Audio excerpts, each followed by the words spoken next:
এটা BA 6 semester দর্শন বিষয়ে সাজেশন। তো আমার প্রিয় বর্ধমান বিশ্ববিদ্যালয়ের বন্ধুরা, আশা করি তোমরা সবাই ভালোই আছো এবং সুস্থ আছো। তো এর আগে আমি তোমাদের বাংলা এবং ইতিহাসের সাজেশন এবং কিছু প্রশ্নের উত্তর নিয়ে আলোচনা করেছিলাম। তো সেইখানে তোমরা ওই ভিডিওগুলোতে তোমরা অনেকেই আমাকে কমেন্টে বলছো যে স্যার আমাদের দর্শনের সাজেশনটা করে দেন, তাহলে ভালো হয়। তো তোমাদের কথা মতো আজকে আমি তোমাদের দর্শন বিষয়ে সাজেশনটা দিয়ে দেবো। এবং আরেকটা ভীষণ গুরুত্বপূর্ণ কথা তোমাদেরকে জানিয়ে দিচ্ছি, তোমাদের যাদের বাংলা বা ইতিহাস আছে তোমরা অবশ্যই আমার সাজেশন এবং উত্তরের ভিডিওগুলো দেখে নিও, তাহলে তোমরা নিজেরাই বুঝতে পারবে এই চ্যানেলটা কতটা গুরুত্বপূর্ণ। এবং আমি এই ভিডিওটা শেষে সাজেশন এবং উত্তরের ভিডিওগুলো দিয়ে দেবো। প্লেলিস্ট করা আছে, আমার বাংলা এবং ইতিহাস দুটো আলাদা আলাদা প্লেলিস্ট করা আছে। প্লেলিস্টগুলো দিয়ে দেবো, তোমরা দেখে নিও।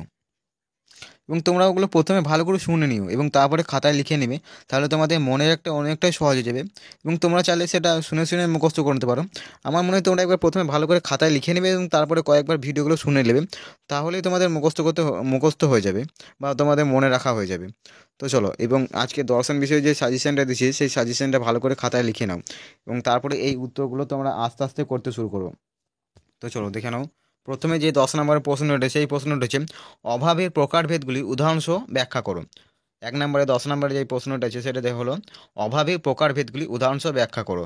এবং 2 নম্বর দেখলাম তর্ক সংগ্রহের আলোকে বিষয়ের লক্ষণটি বিচার করো। তর্ক সংগ্রহের আলোকে বিষয়ের লক্ষণটি বিচার করো। এবং 2 নম্বর দেখলাম অন্যং ভট্টের অনুসরণ করে দ্রব্যের লক্ষণটি উল্লেখ করো বা ব্যাখ্যা করো।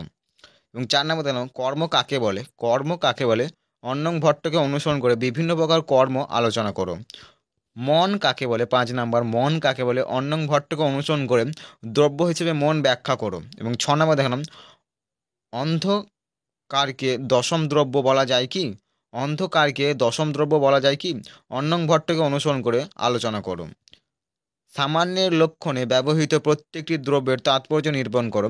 সামান্যের লক্ষণে ব্যবহৃত প্রত্যেকটি দ্রব্যের তাৎপর্য নিরূপণ করো। এবং 8 নম্বর শেষ প্রশ্ন, এটা তোমাদের শেষ প্রশ্ন, সমবায়ের লক্ষণটি বিশদ করুন। এগুলো তোমাদের 10 নম্বরের জন্য মোস্ট ইম্পর্টেন্ট। এই প্রশ্নগুলো 8টা প্রশ্ন দিয়েছি মোট। এই প্রশ্নগুলো তোমাদের জন্য মোস্ট ইম্পর্টেন্ট 10 নম্বরের জন্য। এই প্রশ্নগুলো তোমাদের আসবে। এই প্রশ্নটা হয়তো তোমাদের কোনো কারণে হয়তো 10-এ না এসে সেক্ষেত্রে তোমাদের 5-এও দিয়ে দিবে। তো তোমরা এই 10 নম্বরের প্রশ্নগুলো প্রথমেই করে নেবে। এবং দেখে নাও 5 নম্বরের যে প্রশ্নগুলো আছে, এই 5 নম্বরের প্রশ্নগুলো দেখে নাও। প্রথমে যে প্রশ্নটা আছে দ্রব্যরূপে আকাশ ব্যাখ্যা করো। দ্রব্যরূপে আকাশ ব্যাখ্যা করো। এবং 2 নম্বরে দেখে নাও অন্যং ভট্টকে অনুসরণ করে দানুকের অস্তিত্বের একটি যুক্তি দাও। এবং 3 নম্বর দাও গুণ হিসেবে গন্ধ বিষয়ে একটি সংক্ষিপ্ত টিকা লেখো। গুণ হিসেবে গন্ধ বিষয়ে একটি সংক্ষিপ্ত টিকা লেখো। এবং 4 তর্ক সংগ্রহ অনুসরণে কর্মের প্রকারভেদ ব্যাখ্যা করো। তর্ক সংগ্রহ অনুসরণে কর্মের প্রকারভেদগুলি ব্যাখ্যা করো। এবং 5 নম্বর সামান্যের শ্রেণীবিভাগগুলি ব্যাখ্যা করো। সামান্যের শ্রেণীবিভাগগুলি ব্যাখ্যা করো। এবং 6 নম্বর দেখে নাও অন্যং ভট্টকে অনুসরণ করে মনের লক্ষণটি বিশদ করো। অন্যং ভট্টকে অনুসরণ করে মনের লক্ষণটি ব্যাখ্যা করো। এবং 7 নম্বর দেখে নাও অন্যং ভট্টের মতে আত্মার স্বরূপ কীরূপ। অন্যং ভট্টর মতে আত্মার স্বরূপ কীরূপ। এবং 8 নম্বর দেখে নাও কীভাবে দেখানো হয়েছে যে সমবায় এক। কীভাবে দেখানো হয়েছে যে সমবায় এক। 9 জাতিবাধক হিসেবে তুলোত্তব ও রূপহানি ব্যাখ্যা করো। জাতিবাধক হিসেবে তুলোত্তব্য ও রূপহানি ব্যাখ্যা করো। এবং 10 নম্বর দেখলাম পরমাণুর অস্তিত্বের পক্ষে একটি প্রমাণ দাও। পরমাণুর অস্তিত্বের পক্ষে একটি প্রমাণ দাও। এবং শেষ প্রশ্ন দেখে নাও, শেষ 5 নম্বরের শেষ প্রশ্ন দেখে নাও দ্রব্য হিসেবে কাল কতটা মান্যতা দেওয়া হয় তা ব্যাখ্যা করো। দ্রব্য হিসেবে কাল কতটা মান্যতা দেওয়া হয় তা ব্যাখ্যা করো। তো এইগুলো হচ্ছে তোমাদের 5 এবং 10 নম্বরের মোস্ট ইম্পর্টেন্ট কতগুলো প্রশ্ন। তোমাদের 5 নম্বরে মোট 11টা দিয়েছি এবং 10 নম্বরে মোট 8টা দিয়েছি।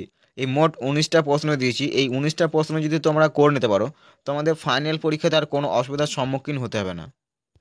এবং এই ভিডিওটা তোমার যদি ভালো লেগে থাকে তুমি অবশ্যই একটা লাইক করে দিও।